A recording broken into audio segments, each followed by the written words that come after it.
Welcome to Shukla study point. आप सभी का स्वागत है आपके अपने YouTube channel Shukla study point में। मैं शिवम शुक्ला आप सभी दोस्तों का हार्दिक स्वागत करता हूं। सबसे पहले आप सभी को बहुत बहुत धन्यवाद। आप सभी के कमेंट्स और इतना प्यार देख करके बहुत ज़्यादा दिल प्रफुल्लित हो चुका है। बहुत बहुत धन्यवाद आप सभी का मेरे प्यारे दोस्तों। आपके द्वारा जो एक प्रकार से जो आशीर्वाद दिया गया, जो हमको एक प्रकार से इतना प्यार दिया गया, उसके लिए बहुत बहुत आप सभी का आभारी रहूँगा हमेशा। चलिए हम प्रारंभ करते हैं कक्षा। आज चूँकि मेरा जन्मदिवस था यानी कि जन्मदिन था, तो मैंने कम्युनिटी में एक फ़ोटो डाली थी अपनी और लिखा था कि आप लोगों का प्यार चाहिए। तो आप लोगों ने जो है जितना मैंने चाहा था उससे कहीं अधिक प्यार दिया, उसके लिए बहुत बहुत धन्यवाद और आप सभी का बहुत बहुत धन्यवाद। चलिए ओके, प्रारंभ करते कक्षा को। तो BA BSc BCom second semester के छात्र छात्राओं हेतु यह एक प्रकार से तीसरा वीडियो है। इससे पहले हालांकि 2 वीडियो इसी श्रृंखला के अपलोड हो चुके हैं फर्स्ट ईयर एंड हेल्थ के, जो कि BA BSc BCom BSc AG BSc home science में को करिकुलर सब्जेक्ट के रूप में पूछे जाते हैं, यानी कि अनिवार्य प्रश्न पत्र जो कि क्वालिफाइंग पेपर होता है। ये आता ही आता है, इससे आप बच नहीं सकते हो, मतलब इसका पेपर आपको देना ही पड़ेगा। तो उसी श्रृंखला में मैं आपकी तैयारी करवा रहा हूँ। लगातार आप देखिएगा 3 दिन से क्लास आपकी हो रही है और निश्चित तौर पर आपको अच्छे तरीके से समझाने का प्रयास किया जा रहा है। आज के वीडियो में हम लगभग जो है 100 के आसपास ऑब्जेक्टिव टाइप के प्रश्नों पर चर्चा करने का प्रयास करेंगे। देखते हैं कि कितना हो सकता है, जितना मैं आपको करवाने का प्रयास करूँगा। ओके, आज थोड़ा सा बिजी शेड्यूल रहा है, तो चलिए हम फिर भी प्रारंभ करते हैं और बिना समय गवाए हुए आगे बढ़ते हैं और जानते हैं कि आखिरकार किस प्रकार से प्रश्न पूछे जाएंगे। इससे पहले 2 पार्ट इसके अवेलेबल हैं। ये तीसरा भाग है, आप यहाँ पर देख पा रहे होंगे 3 नंबर लिखा है। इससे पहले 2 भाग और अपलोडेड हैं, उनको जरूर देख लीजिएगा। कल अवेलेबल हुआ था, लाइव क्लास हुई थी, और एक परसों लाइव क्लास हुई थी। आप लोग उसको जरूर देख लीजिएगा। प्लेलिस्ट में बाकी और 4 वीडियो उससे पहले अवेलेबल हैं, आप उनको भी देख लीजिएगा। आपका एक भी प्रश्न छूटेगा नहीं। सब ऑब्जेक्टिव टाइप के प्रश्नों को मैंने बताया और हिंदी और अंग्रेजी दोनों भाषाओं में आप देख सकते हैं यहाँ पर प्रश्न। चले प्रश्न आपके समक्ष आ चुका है, सभी लोग देखने का प्रयास करेंगे। प्रश्न है कि पट्टी कैसे बांधनी चाहिए। फटाफट से वीडियो को लाइक कर दीजिएगा और शेयर कर दीजिएगा। आप सभी से मैं बहुत प्रसन्न हूं। आज भी, कल भी प्रसन्न था। कल आप लोगों के बहुत सही सही आंसर आ रहे थे, इसी प्रकार से आज भी आप सभी लोग आंसर कमेंट सेक्शन में देने का प्रयास करिएगा। ओके, चलिए। तो पट्टी कैसे बांधनी चाहिए भैया? ढीली बांधनी चाहिए, कसी हुई बांधनी चाहिए, ना कसी ना ढीली बांधनी चाहिए, सभी तरह से बांधनी चाहिए। बताइए, how should the bandage be tight? बताएं, लूज या फिर एक प्रकार से जो है टाइट बांधनी चाहिए, या फिर एक प्रकार से नाइदर लूज ना टाइट? बताएं, या फिर ऑल काइंड्स? फटाफट से बताने का प्रयास करेंगे। तो इसका करेक्ट आंसर क्या होगा भाई? ना तो पट्टी जो है पट्टी आपको ढीली बांधनी चाहिए ज़्यादा, और ना ही ज़्यादा कसी बांधनी चाहिए, यानी कि ऑप्शन नंबर इसका सी करेक्ट होगा। Okay, neither loose nor tight, option number इसका सी करेक्ट होगा। नेक्स्ट प्रश्न, अगला प्रश्न देखिएगा, बिल्कुल करेक्ट आंसर आप सभी के आ रहे हैं। अगला प्रश्न आप देखिएगा, पट्टियां कितने प्रकार की होती हैं भाई? How many types of strips are there? बताएं, पट्टियां जो होती हैं वो कितने प्रकार की होती हैं भैया?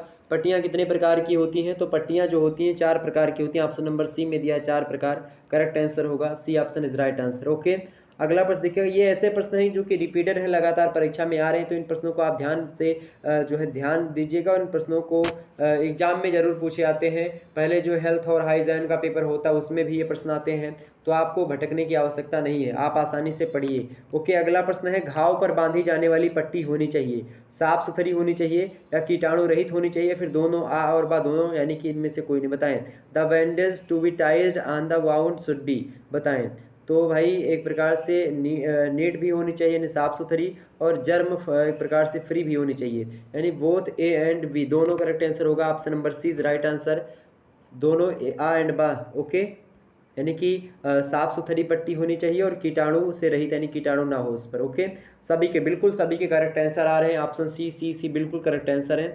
नेक्स्ट प्रश्न देखिएगा, कौन सी गांठ खिंचाव से खुल जाती? फटाफट से बताने का प्रयास करेंगे। कौन सी गांठ खिंचाव से खुल जाती है? रीफ गांठ, या ग्रेनी नॉट, या चोर गांठ, या एक प्रकार से डॉक्टरी गांठ? बताने का प्रयास करेंगे।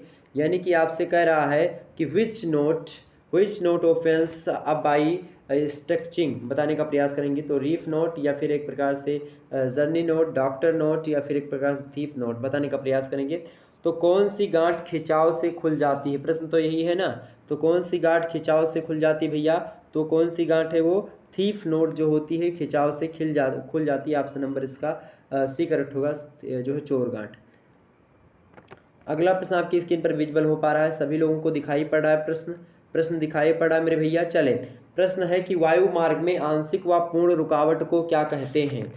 पूर्ण रुकावट को डैश अवरोधन कहते हैं। किस प्रकार का? श्वास अवरोधन, गति अवरोधन, निद्रा अवरोधन या संवेग अवरोधन? फटाफट से बताएं। वायु के मार्ग में आंशिक व पूर्ण रुकावट को डैश अवरोधन कहते हैं, यानी कि एक प्रकार से partial and complete blockage in the airway in called dash obstruction. बताएं। तो फटाफट से बताने का प्रयास करें। श्वास, गति, निद्रा और संवेग। ठीक, बताएं। करेक्ट आंसर इसका क्या होगा भाई? करेक्ट आंसर इसका क्या होगा? ऑप्शन नंबर ए, श्वास। यानी वायु मार्ग में आंशिक व पूर्ण रुकावट को श्वास अवरोधन कहते हैं। क्या कहते हैं? श्वास अवरोधन कहते हैं। ऑप्शन नंबर इसका आ करेक्ट होगा।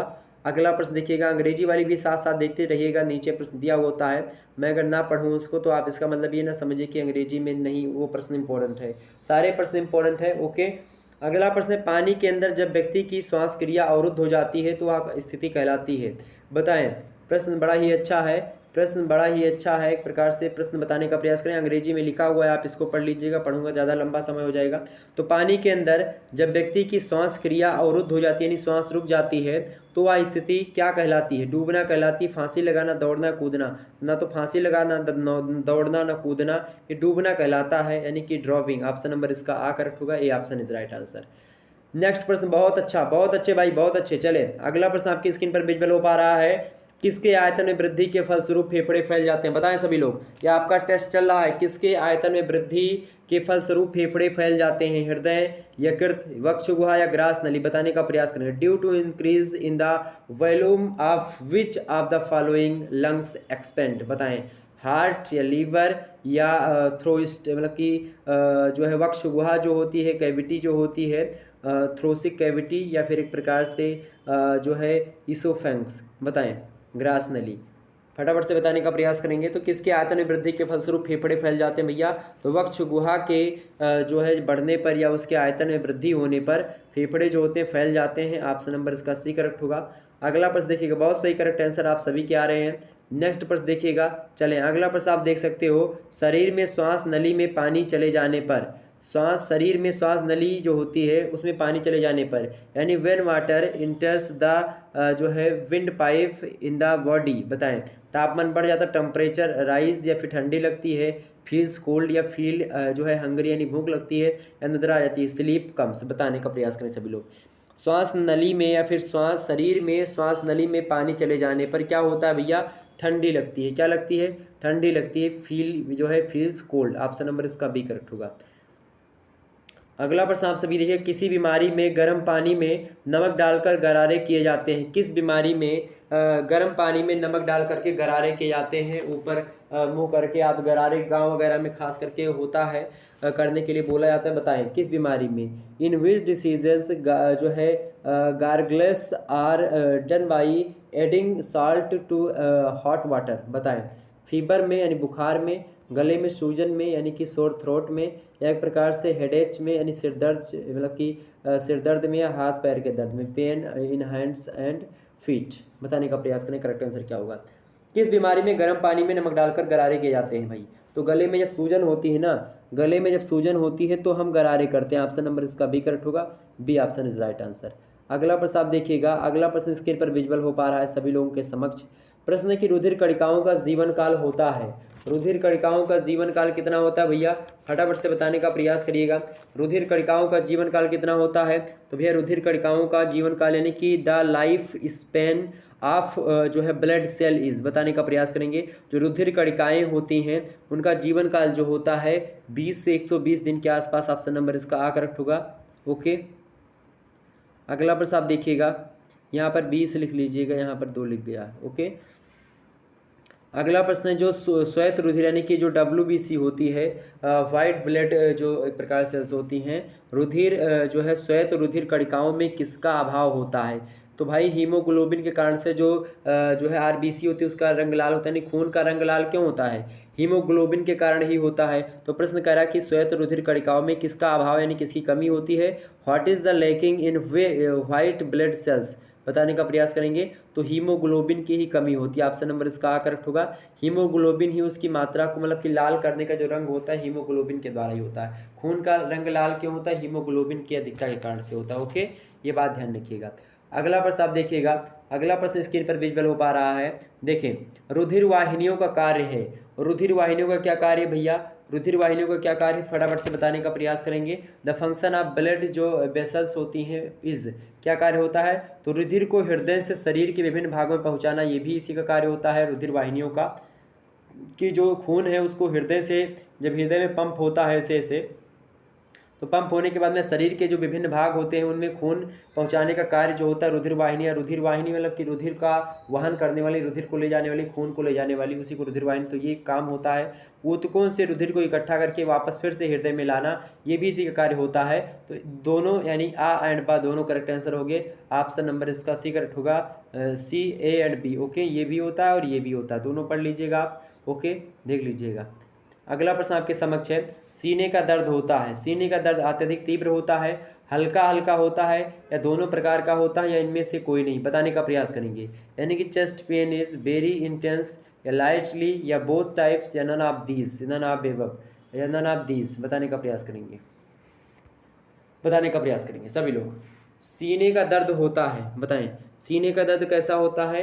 अत्यधिक तीव्र भी हो सकता है, कभी कभी, कभी कभी हल्का हल्का भी दर्द हो सकता है, यानी कि वेरी इंटेंस भी हो सकता है, लाइटली भी हो सकता है, बोथ टाइप्स, यानी ऑप्शन नंबर इसका सी करेक्ट होगा, दोनों। C option is right answer in this question.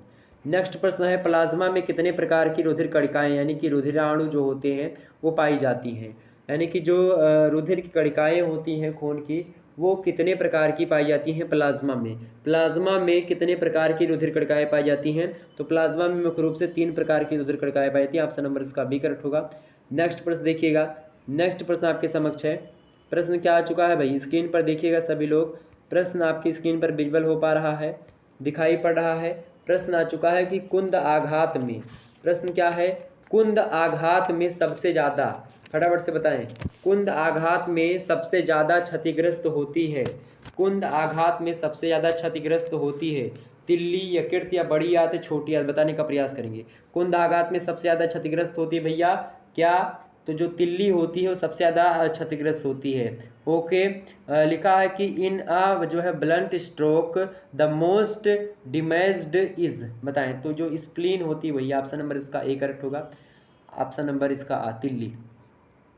अगला प्रश्न आप देखिएगा, स्क्रीन पर विजुअल हो पा रहा है, सभी लोग देखिएगा, फटाफट से वीडियो को लाइक और शेयर करिएगा। जितने भी लोग देख रहे हो फटाफट से वीडियो को लाइक करो यार, इतने लोग देख रहे हो, लाइक बहुत कम है, फटाफट से लाइक करो मेरे प्यारे दोस्तों। जितने लोग नए जुड़ रहे हैं, हमारे पुराने जितने भाई बंधु, हमारी बहनें हैं, हमारे भाई लोग, हमारे फ्रेंड्स हैं, जिसको जो समझना हो समझिए अपने हिसाब से, सबका संबोधन जो है मैंने कर दिया। तो आप सभी का बहुत बहुत स्वागत हमेशा रहता है शुक्ला स्टडी पॉइंट में, और आज आप लोगों का प्यार देख करके हमेशा जो है इसी प्रकार से आप अपना प्यार बनाए रखें। बहुत बहुत धन्यवाद आप सभी का, बहुत बहुत धन्यवाद। ओके, सिर में चोट लगने का कारण क्या है? गिरना, दुर्घटना, किसी वाहन से, या लड़ाई झगड़ा, या उपयुक्त सभी, बताएं, सभी लोग बताने का प्रयास करेंगे। सिर में चोट लगने का कारण है, बताएं। तो भाई सिर में चोट सब यानी कि injury to the head is caused by, बताने का प्रयास करेंगे। तो अगर आप गिर जाएंगे भैया तो भी सिर में चोट लग सकती है, गिर जाएंगे तो भी सिर में चोट लग सकती है। ओके, यानी कि फाल में भी, और दुर्घटना यानी कि एक्सीडेंट हो गया आपका किसी जो है किसी वाहन से तो भी, इसके अलावा फाइट करते हैं तो भी, लड़ाई झगड़ा में भी होता है। ऑप्शन नंबर इसका डी, ऑल ऑफ द। सिर में चोट लगने के सही कई कारण हो सकते हैं। अगला प्रश्न आपकी स्क्रीन पर विजुअल हो पा रहा है, देखें, पेट के अंदर की कुंद या मर्मज्ञ चोट किसे नुकसान पहुंचा सकती है? बताएं, पेट के अंदर, प्रश्न है आपके समक्ष कि पेट के अंदर की कुंद या मर्मज्ञ चोट किसे नुकसान पहुंचा सकती है, बताने का प्रयास करेंगे। यहाँ पर लिखा है home can a blunt or जो है penetrating injury inside the stomach harm, बताएं, रीढ़ की हड्डी को यानी कि स्पिनल कॉर्ड को, या श्रोणि को यानी कि टू द जो है पेल्विस को, या एक प्रकार से बोथ, ए एंड बी दोनों। करेक्ट आंसर क्या होगा इसका? या फिर ऑप्शन दिया है आपको इनमें से कोई नहीं, या फिर दोनों। करेक्ट आंसर क्या होगा? तो पेट के अंदर की कुंद या मर्मज्ञ चोट जो होती है ये रीढ़ की हड्डी को भी नुकसान पहुंचाती है, श्रोणि को भी नुकसान पहुंचा सकती है। ऑप्शन नंबर इसका सी करेक्ट होगा, दोनों, यानी कि both, A and B correct answer. अगला प्रश्न देखिएगा आपके समक्ष है, सिर की गंभीर चोट के लक्षण है, बताएं, सिर में गंभीर चोट के लक्षण बताने का प्रयास करेंगे। The symptoms of a serious head injury are, तीव्र सिर दर्द होगा, चक्कर भी आएगा, ओके, जी मिचलाएगा, घबराहट होगी, ओके, इसके अलावा दिमागी सनसनी होगी, भ्रम भी फैल सकता है। तो ये सारी चीज़ें हो सकती हैं। उपर्युक्त सभी करेक्ट आंसर क्या होगा? ऑप्शन नंबर इसका डी होगा। Okay, all of the above correct answer. अंग्रेजी में देखते रहिएगा आप लोग यहाँ पर, ठीक है, सब लिखा हुआ, कन्फ्यूज़न, ब्रेन मतलब कि सेंसेशन। ओके, अगला प्रश्न देखिएगा, किन चोटों के ठीक होने बताएं, किन चोटों के ठीक होने का समय अन्य चोटों की अपेक्षा कम होता है? बताने किन चोटों के ठीक होने का समय अन्य चोटों की अपेक्षा कम होता है? Which injuries have a shorter recovery time than other injuries? बताएं, छिलने वाली चोटों का, या फिर फ्रैक्चर का, या पसली टूटने का, ब्रोकन रिब, या मोच आने का यानी कि स्प्रेन? बताने का प्रयास करेंगे। तो भाई जो मोच आती है ना, वो जो है बात की जाए, मोच जो चोट होती है उसके ठीक होने का समय अन्य चोटों की अपेक्षा कम होता है, क्योंकि जो एक प्रकार से जो मोच आती है इसमें दिक्कत होती है, इसको बैठाने में समय लगता है, इसको ठीक होने में। ओके, तो ऑप्शन नंबर डी करेक्ट होगा, मोच आने का। ओके, आगे बढ़ा जाए। अगला प्रश्न आप देखिएगा, अगला प्रश्न स्क्रीन पर विजुअल हो पा रहा है सभी लोगों के। चले फटाफट से वीडियो को शेयर करिएगा अपने दोस्तों के पास। प्रश्न आ चुका है आपकी स्क्रीन पर। प्रश्न है कि फ्रैक्चर से होने वाली सूजन को कम करने के लिए क्या लगाना चाहिए? बताएं, फ्रैक्चर से होने वाली सूजन को कम करने के लिए क्या लगाना चाहिए? बताने का प्रयास करेंगे। What should be applied to reduce the swelling due to जो है फ्रैक्चर? बताएं, तो मूव लगाना चाहिए, या फिर एंटीसेप्टिक लोशन लगाना चाहिए, या बर्फ या शहद लगाना चाहिए? बताने का प्रयास करेंगे।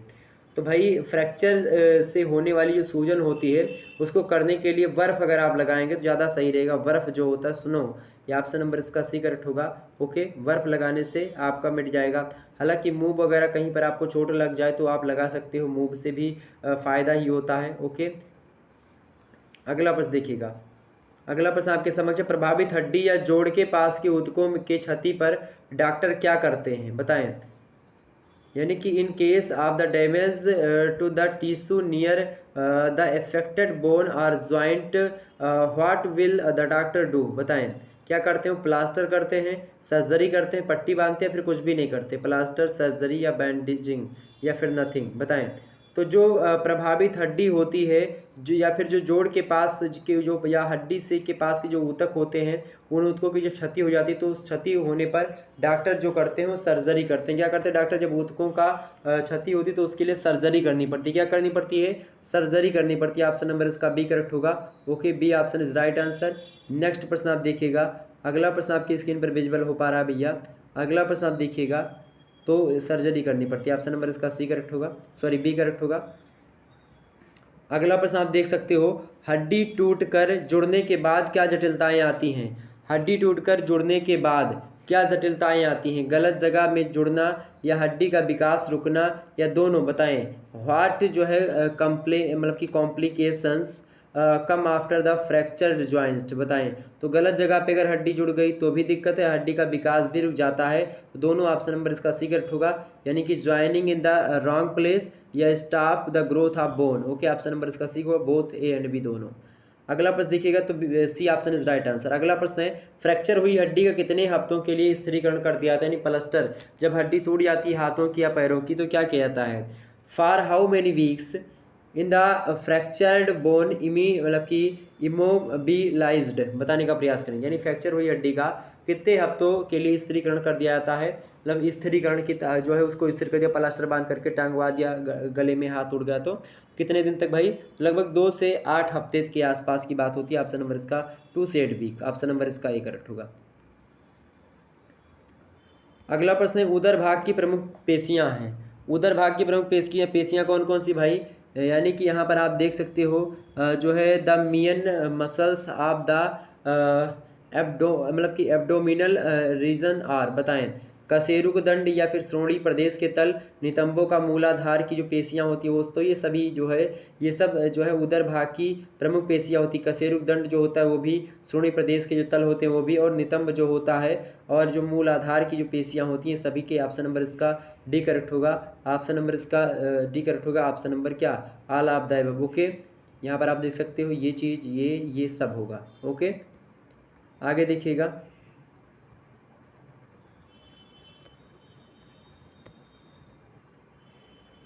अगला प्रश्न आपकी स्क्रीन पर विजुअल हो पा रहा है, देखिएगा, सभी लोग देखने का प्रयास करिएगा। सभी लोगों की स्क्रीन पर आ रहा है प्रश्न देखिए मेरे भाई। प्रश्न है कि किसका मस्तिष्क सर्वाधिक जटिल और गूढ़ है, बताएं। किसका मस्तिष्क सर्वाधिक जटिल और गूढ़ है, बताएं भाई किसका, यानी कि whose brain is the most complex and जो है इनाइमेटिक या फिर इनिज्मेटिक, बताने का प्रयास करेंगे। पक्षियों का, जानवरों का, कीट पतंगों का, मनुष्यों का, बताएं किसका मस्तिष्क सर्वाधिक जटिल और गूढ़ है भैया। तो मनुष्यों का मस्तिष्क अत्यधिक क्या है, सर्वाधिक जटिल है और गूढ़ है। ऑप्शन नंबर इसका सी होगा, मैन। अगला प्रश्न है केंद्रीय स्नायु संस्थान का अन्य नाम क्या है। केंद्रीय स्नायु संस्थान का अन्य नाम है क्या परिधीय, मतलब कि परिधीय स्नायु संस्थान, या कोशिका स्नायु संस्थान, या गेंगलिया स्नायु संस्थान, या परिसज्जा स्नायु संस्थान। Another name of central nervous system is, बताने का प्रयास करेंगे। सारे प्रश्न आपको दिए हुए हैं, तो भाई इसका बताएं केंद्रीय स्नायु संस्थान का अन्य नाम क्या है। इसका नाम है परिधीय स्नायु संस्थान। क्या, परिधीय स्नायु संस्थान। ऑप्शन नंबर इसका कौन सा होगा, A option is right answer. Okay, अगला प्रश्न देखिएगा। डैश एक मस्तिष्कीय रोग है, यानी कि डायरिया एक मस्तिष्क का रोग है, ज्वर है या स्ट्रोक है या खांसी है, बताएं। यानी कि is a brain disease dash. तो डायरिया क्या भाई, जो कौन सा प्रश्न है आपका, डायरिया, ज्वर, खांसी, स्ट्रोक, कौन सा होगा भाई। स्ट्रोक जो होता है, यानी स्ट्रोक जो आता है वही होता है मस्तिष्क का दोष। ऑप्शन नंबर इसका होगा D option is right answer. Okay, अगला प्रश्न बिल्कुल करेक्ट आंसर आप सभी के आ रहे हैं। नेक्स्ट प्रश्न देखिएगा। थक्कों को घोलने में बहुत अधिक कारगर है, थक्कों को घोलने में बहुत अधिक कारगर है भैया, कैथेटर या फिर एस्प्रिन या फिर टीपीए या उपयुक्त सभी, बताएं।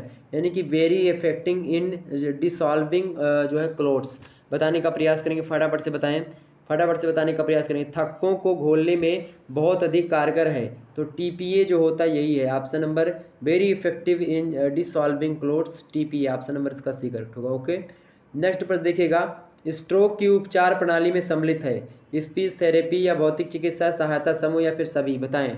करेक्ट आंसर इसका क्या होगा, यानी क्या the treatment system of stroke includes, बताने का प्रयास करेंगे।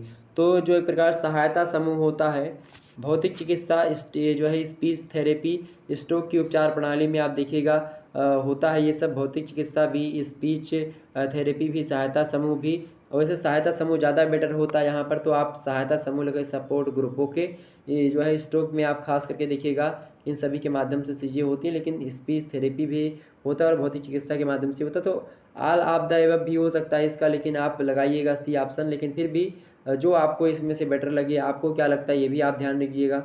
ओके, जिसको भी आपको इसमें से, वैसे तो मेरे हिसाब से सहायता समूह ज़्यादा बेटर रहता है इसमें, लेकिन अगर ऑल ऑफ द एबव दिया है तो यही लगा दीजिएगा। Okay, D option is right answer.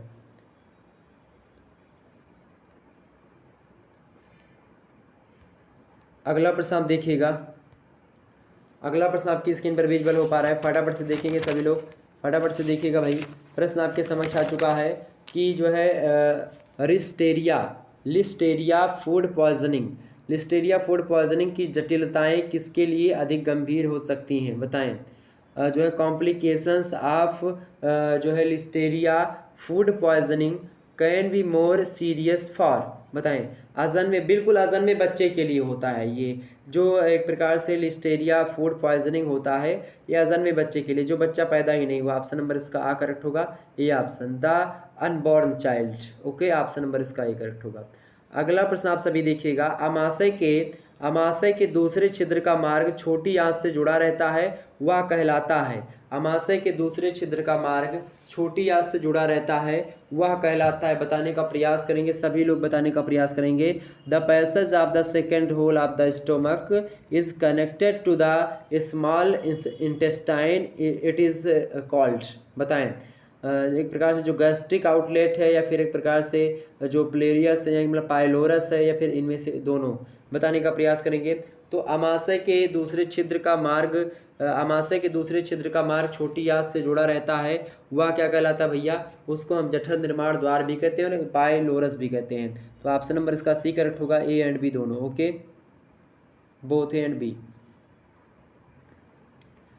अगला पर सभी लोग फटाफट से वीडियो को लाइक और शेयर करिएगा। एक बार मैं थोड़ा सा जल ग्रहण कर लूँ, पुनः प्रारंभ कर देगा कक्षा को। एक बार सभी लोग तब तक दोस्तों के पास शेयर कर दीजिएगा वीडियो को। आपकी परीक्षा में जरूर आएगा ये प्रश्न, आप ध्यान रखिएगा। आप सभी वीडियोस को देख सकते हो, लगभग ये एक प्रकार से 4, 3, 7 या 8वीं वीडियो होगी, आप देख सकते हो इसको।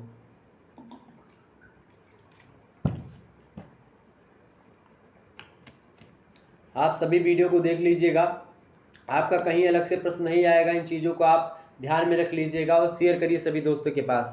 ओके, आप लोगों से के लिए प्रश्न बनाता हूँ, बड़ा टाइम लगता है प्रश्न बनाने में। ओके, ये बात ध्यान रखिएगा। और मैंने समय निकाला, आज का दिन कितना इम्पोर्टेंट है आप समझ सकते हो। बर्थडे है, सभी लोग विश कर रहे हैं और बहुत ज़्यादा खुशी भी मिल रही है, दोस्त लोग आ रहे हैं मिलने। तो आप सोचो कि एक प्रकार से उन सभी के बीच से समय निकाल करके आप लोगों के लिए मैं क्लास लेकर के आया हूँ। तो आप थोड़ा सा आज के वीडियो में थोड़ा सा दिखाओ कि हाँ, अगर सर जी हमारे लिए मेहनत कर रहे हैं तो आप भी थोड़ा सा प्यार दे सकते हो और ज़्यादा। ओके, चलें।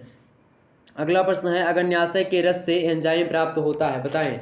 अगन्याशय के रस से, प्रश्न है अगन्याशय के रस से एंजाइम प्राप्त होता है, कौन सा एंजाइम बताने का प्रयास करेंगे। कौन सा एंजाइम प्राप्त होता है भैया, कौन सा एंजाइम। तो एपाइलोप्सिन भी मिलता है हमको, इसके अलावा लाइपेज एंजाइम भी मिलता है, यानी कि जो है स्वीटेप्सिन या एक प्रकार से ट्रिप्सिन, सब मिलता है। ऑप्शन नंबर इसका डी करेक्ट होगा, all of the above. Correct answer क्या होगा, all of the above. Okay, ये अंग्रेजी वाले भी देख लीजिएगा, नीचे प्रश्न लिखा हुआ है।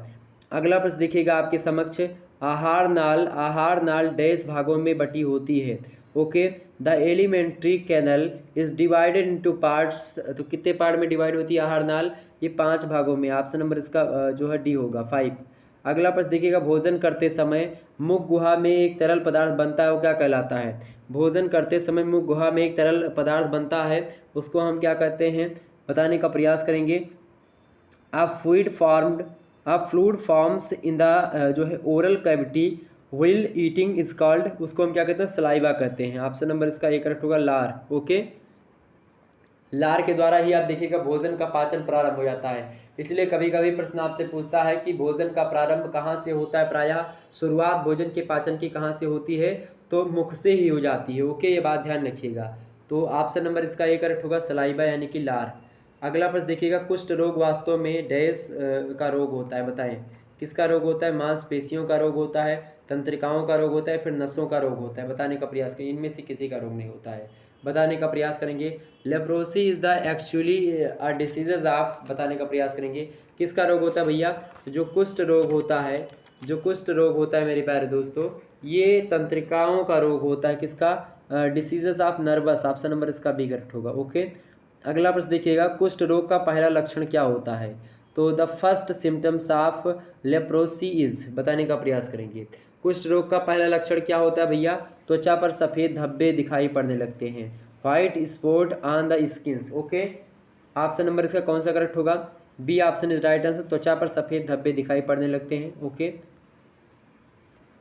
अगला प्रश्न देखिएगा, 4th डिग्री बर्न में जो है होते हैं गंभीर बर्न, सामान्य बर्न या मामूली बर्न। बर्न मतलब जलना, बताने का प्रयास करेंगे। और मतलब कि ऑकर्स जो है ऑक्यूर्स इन 4th डिग्री बर्न, बताएं। 7 बर्न या नॉर्मल जो है सेवर बर्न, नॉर्मल बर्न या फिर मिनर बर्न या फिर माइनर या फिर none of this. Correct answer क्या होगा, 4th डिग्री बर्न में गंभीर बर्न होता है, सामान्य बर्न होता है, मामूली बर्न होता है। तो 4th डिग्री बर्न में बात की जाए तो ये गंभीर बर्न होता है। ऑप्शन नंबर इसका आ करेक्ट होगा। कौन सा करेक्ट होगा, ऑप्शन नंबर इसका आ करेक्ट होगा। ठीक, ये option is right answer. Next प्रश्न है आपके समक्ष, यदि बर्न 3rd डिग्री का हो तो डॉक्टर के पास डैश जाना चाहिए, तुरंत जाना चाहिए या आराम से जाना चाहिए या फिर नहीं जाना चाहिए या इनमें से कोई नहीं, बताने का प्रयास करेंगे। If the burn is of 3rd degree then the doctor should be soon, बताने का प्रयास करेंगे। जाना चाहिए, कब जाना चाहिए भी, इमीडिएटली जाना चाहिए या जो है गो इजी या फिर नॉट टू गो या फिर none of this. Correct answer क्या होगा इसका, तो यदि बर्न 3rd डिग्री का हो तो डॉक्टर के पास तुरंत जाना चाहिए। ऑप्शन नंबर इसका ए करेक्ट होगा, इमीडिएटली जाना चाहिए। ओके, नेक्स्ट प्रश्न आप देखिएगा, अगला प्रश्न आपकी स्क्रीन पर विजुअल हो पा रहा है। प्रश्न देखिएगा, हाई वोल्टेज वाले स्रोत यानी कि लगभग 1000 वोल्ट या उससे अधिक का जिस व्यक्ति को करंट मार देने चिपके व्यक्ति को के पास जाना चाहिए या नहीं जाना चाहिए या कभी जाना कभी नहीं जाना चाहिए, इनमें से कोई नहीं, बताने का प्रयास करेंगे। For a person contacted with a high voltage जो है सोर्सेस 1000 वोल्ट्स आर मोर, उससे अधिक जब ऐसा स्थिति हो तो गो, डू नॉट गो या फिर गो और नेवर गो, बताएं। फटाफट से बताएं। तो जब भी हाई वोल्टेज वाले स्रोत जब भी किसी को लगे हुए कोई व्यक्ति चिपका हो तो उसके पास ही नहीं जाना चाहिए, नहीं तो आप भी चले जाओगे, उसमें बचोगे नहीं। Okay, do not go. Okay, ये बात ध्यान रखिएगा। अगला प्रश्न आप देखिएगा, नेत्रों की सुरक्षा हेतु होती है जो कि क्या कहलाती है? नेत्रों की सुरक्षा के लिए क्या होती है भैया? नेत्रों की सुरक्षा के लिए क्या होती हैं? नेत्रों की सुरक्षा के लिए पलकें होती हैं, बिल्कुल। पलकें जो होती हैं वो नेत्रों की सुरक्षा के लिए ही होती हैं। तो ऑप्शन नंबर इसका आ करेक्ट होगा, पलकें जो होती हैं वो होती हैं, ठीक है। दियर आर जो है protection of eye and are called, उसको क्या कहते हैं? Eyelashes, okay. अगला प्रश्न आपके समक्ष है, ऐसा नेत्र दोष जिसमें दूर की वस्तुएं साफ व पास की वस्तुएं धुंधली नजर आती हैं, पास की वस्तुएं धुंधली नजर आती हैं, वह क्या कहलाता है? दूरदृष्टि दोष या निकट दृष्टि दोष या मोतियाबिंद या फिर glaucoma. Eyes effect in which distance object appear clear and near by object जो है ब्लरीली जो है प्रकार से ब्लर टाइप का दिखाता है, इस कार्ड उसको क्या कहते हैं? ऐसा नेत्र जिसमें जो दूर की वस्तुएं होती हैं वो साफ साफ दिखाई पड़ती हैं, बट जो पास की वस्तुएं होती हैं वो धुंधली नजर आती हैं। तो ऐसे जब दूर की वस्तुएं आपको दिखाई पड़े साफ साफ, तो वो आपका कैसा दोष होता है? तब वो आपका निकट दृष्टि दोष होता है। कैसा दोष होता है भैया? सॉरी, जब दूर की वस्तुएं आपको दिखाई पड़े, दूर की वस्तुएं दिखाई पड़े और पास की वस्तुएं धुंधली दिखाई पड़े, तो जो है आपका क्या होता है? दूर दृष्टि दोष। क्योंकि इसमें पास की वस्तुएं धुंधली, तो इसका मतलब निकट दृष्टि दोष। सेम उल्टा समझिए, जब नज़दीक की वस्तु आपको ना दिखे, जब नज़दीक की वस्तु आपको ना दिखे मेरे भाई, तो आप ये समझ जाओ कि इसमें दूर दृष्टि दोष है। और जब ये दूर की वस्तुएं धुंधली दिखाई पड़े तो समझो कि निकट दृष्टि दोष है। ये उल्टा चलता है हमेशा, ओके। आपने शायद इंटर वगैरह में पढ़ा होगा, जो लेंस होते हैं आवर्धक लेंस के बारे में पढ़ा होगा, आपने निकट दृष्टि दोष, दूर दृष्टि दोष के बारे में पढ़ा होगा, और इसी प्रकार से आपने और चीज़ों के बारे में पढ़ा होगा। तो वो इसमें क्या होता है? ऐसा नेत्र दोष जिसमें दूर की वस्तुएं तो एकदम से साफ सुथरी दिखाई पड़ती हैं, बट जो नज़दीक की वस्तुएं, पास की वस्तुएं होती हैं वो धुंधली दिखाई पड़ती, तो इस दोष को हम दूर दृष्टि दोष कहते हैं। नेक्स्ट प्रश्न आप देखिएगा, नेक्स्ट प्रश्न आपके समक्ष है, ऐसा नेत्र दोष जिसमें मनुष्य को पास की वस्तुएं साफ सुथरी परंतु दूर की वस्तुएं धुंधली दिखाई पड़ती, तो क्या कहलाता है? उसको हम क्या कहते हैं भाई? तो वो आपका होता है निकट दृष्टि दोष। जिसमें पास की वस्तुएं दिखाई पड़े तो क्या होता है? निकट दृष्टि दोष होता है। दूर की वस्तुएं ना दिखाई पड़े तो निकट दृष्टि दोष, ओके। तो इसी को हम क्या कहते हैं? इसी को मायोपिया कहते हैं। ऑप्शन नंबर इसका बी करेक्ट होगा, ओके, मायोपिया, ठीक। सच एन आइज जो है defect in which a person sees nearby object clearly but distance object blurrily is called, okay, myopia. Next प्रश्न आपके समक्ष है, जीरा फैथेलमिया, एक प्रकार से जीराफ फैथेलमिया नेत्र दोष जो होता है किस विटामिन की कमी से होता है? तो जानिए, आंखों में अगर कोई दोष हो या कम दिखाई पड़े, रतौंधी हो, तो इसका मतलब है आप विटामिन ए की कमी आपके अंदर। आंखों से रिलेटेड जो आपका दोष होता है या फिर किस विटामिन की कमी से पूछे तो विटामिन ए की कमी से हमेशा आंखों से संबंधित दोष होता है, तो ये बात ध्यान रखिएगा, ठीक, ओके। तो ऑप्शन नंबर इसका ए करेक्ट होगा, vitamin A, sorry vitamin D, option number D, vitamin A.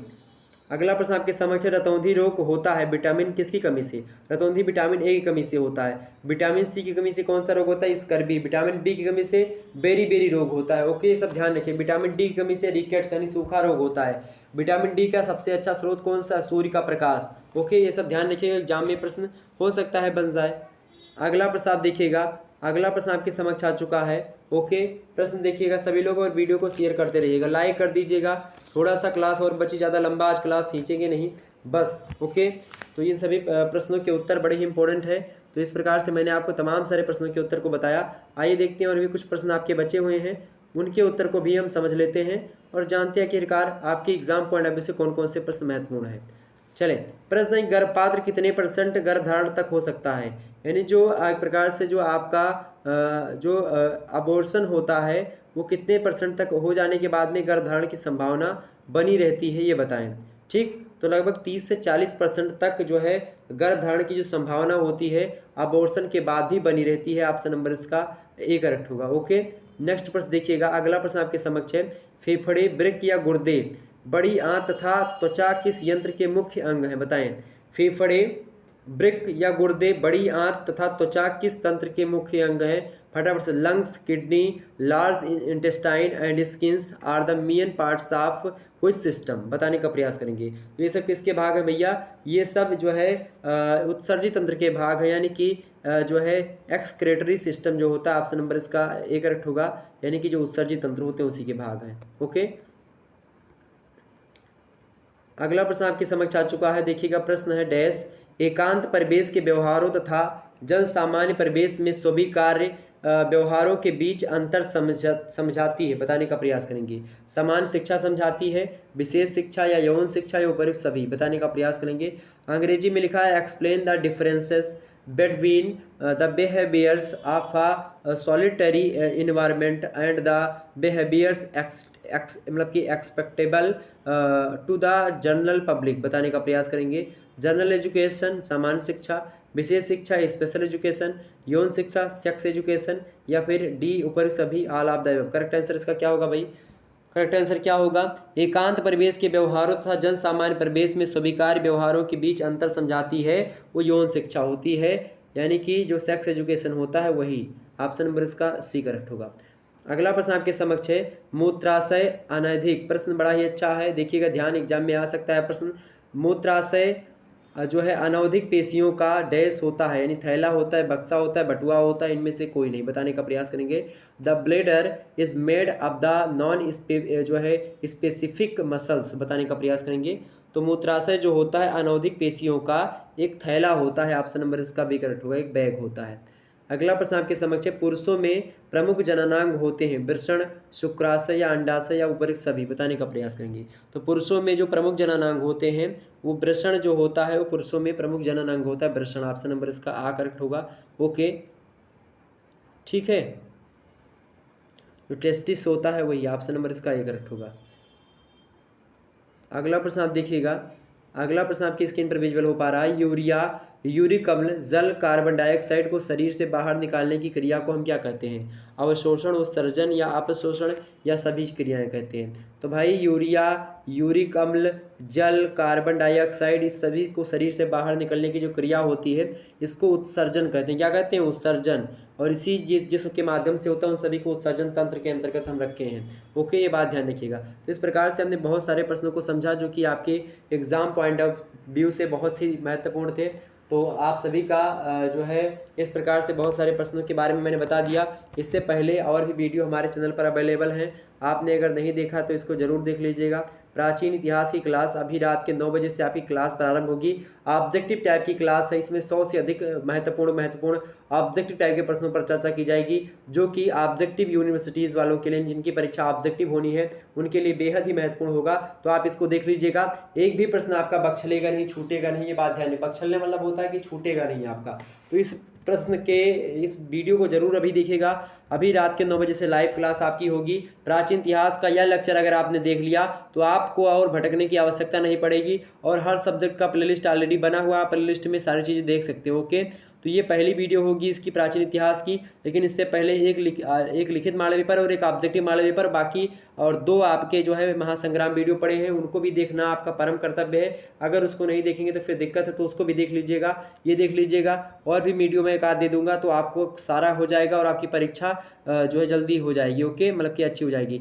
Hindi और इंग्लिश दोनों भाषाओं में इसके प्रश्न को हमने रखने का प्रयास किया है, ये बात भी ध्यान रखिएगा। ओके, और ऐसे प्रश्नों को हमने समाहित किया जो कि रिपीटेड है, लगातार परीक्षा में आ रहे हैं। ओके, तो इस वीडियो को अभी देख लीजिएगा। इसके अलावा जो है इसका जो दूसरा भाग था, कल क्लास हुई थी, इसको देख लीजिएगा, BBSc first year and health वाला, ये देख लीजिएगा। इसके अलावा ये देखिएगा पॉलिटिकल साइंस के लिखित मॉडल पेपर है, ये देख लीजिएगा। बाकी ऑब्जेक्टिव भी 2-3 मॉडल पेपर अवेलेबल हैं पॉलिटिकल साइंस के, मैं और भी आपको पॉलिटिकल साइंस के क्लास दे दूंगा, आप उसको भी देख लीजिएगा। ओके, आगे देखिए BA BSc BCom को लेकर के जो फर्स्ट वीडियो थी, इसको फर्स्ट ईयर एंड हेल्थ की, ये भी देख लीजिएगा। इस श्रृंखला में 3 वीडियो हो चुकी है इस टाइप की, आप देखे होंगे, इस प्रकार का थंबनेल का 3 वीडियो हो चुकी है। इसी प्रकार से फर्स्ट सेकंड इस प्रकार से उस पर नंबरिंग की हुई है। ओके, तो क्लियर हो गई बातें। बाकी और सब्जेक्ट के हर subject, sociology, political science, history, दोनों में मेडिवल और एंसेंट, होम साइंस, साइकोलॉजी यानी मनोविज्ञान, इसके अलावा संस्कृत, हिंदी, सभी का ऑब्जेक्टिव और लिखित मॉडल पेपर अवेलेबल है, आप लोग देख लीजिएगा उसको। मोस्ट इंपॉर्टेंट प्रश्न है जो कि मैंने आप सभी को बताए हैं, तो एक बार आप सभी लोग जरूर देख लीजिएगा। प्राचीन इतिहास का यह लेक्चर देखना ना भूलें, ये मोस्ट इंपॉर्टेंट लेक्चर है। ओके, ये बात ध्यान रखिएगा। सेकंड सेमेस्टर की दृष्टि से मैं पढ़ा रहा हूँ BA first year second semester को। इस समय इतनी क्लासेस हो रही हैं, डेली मैं क्लास ले रहा हूँ, लगभग 2 क्लास तो डेली आपकी हो ही रही है। तो आप लोगों को कैसा लग रहा है क्लास लेकर के, ये भी कमेंट सेक्शन सेक्शन में बताओ। क्या आपको और जिस सब्जेक्ट पर वीडियो चाहिए वो कमेंट सेक्शन में लिखने का प्रयास करो। मैं पूर्ण कोशिश करूँगा आपके लिए वीडियोज़ बनाने का। ओके, तो आप लोग कमेंट सेक्शन में बताओ वीडियो कैसे लग रहे हैं और किस तरीके से आपको और समझाने का प्रयास किया जाए। वीडियो अच्छी लगती है, नहीं अच्छी लगती है, ये सारी चीज़ें आप बताने का प्रयास करो। क्या कमियाँ रह गई उनको भी बताओ, मैं उसको सुधारने का पूर्ण रूप से प्रयास करूँगा। और आपका बस प्यार चाहिए। जो कुछ भी टीचर के अंदर कमी होती है तो उसको आप लोग सुधारते हो, आपके अंदर जो कमियाँ होती हैं वो हम लोग सुधारते हैं। तो एक प्रकार से टीचर और गुरु, यानी कि जो एक प्रकार से गुरु शिष्य होता है, उसका एक प्रकार से अपना जो है पारस्परिक संबंध होता है। कभी मैं आपके लिए, कभी आप मेरे लिए। तो इस प्रकार से हम समझ लेंगे सारी चीज़ों को। सारी चीज़ें क्लियर हो गई तो ज़रूर देखिएगा इन वीडियोज़ को। आप जो है इन सभी क्वेश्चन को देख चुके हैं। जो नए जुड़ रहे हैं, मैंने बहुत सारे प्रश्नों पर चर्चा की है, तो आप लोग वीडियो ये अपलोड हो जाएगी, आप लोग देख लीजिएगा। ओके, ठीक है। तो मैंने बहुत सारे प्रश्नों पर आज की वीडियो में चर्चा कर ली, आप इनको जरूर देख लीजिएगा। तीसरा वीडियो था ये इस श्रृंखला में। और देखिएगा कल भी अगर हो सकता है तो मैं आपको देने का प्रयास करूँगा क्लास। देखते हैं जैसा होता है फिर आपको इन्फॉर्म कर दिया जाएगा। ओके, धन्यवाद, मिलते हैं नेक्स्ट वीडियो में। बहुत बहुत धन्यवाद।